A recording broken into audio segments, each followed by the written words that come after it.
بچپن میں جب اپنے قد سے لمبا اور اپنے وزن سے تقریباً آدھا کتابوں سے بھرا بیگ لاد کر اسکول جایا کرتے تھے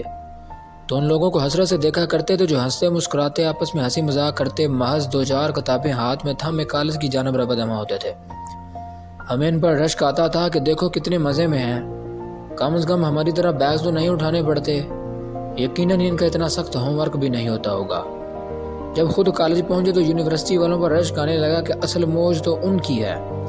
یہاں تو سارا سال کیمسٹری، ریاضی اور فزکس میں سر کھپاؤ، وہاں ان کی پڑھائی آسان ہے تو 4 اسائنمنٹ کی، میڈ ٹرم پاس کیا اور روز ہو گئے گریجویٹ۔ یونیورسٹی پہنچے تو رشک کرنے کی عادت اب ہمیں سوٹ بوٹ پہنے بابو بنے آفس میں جاب کرتے لوگوں کی جانب لے گئی۔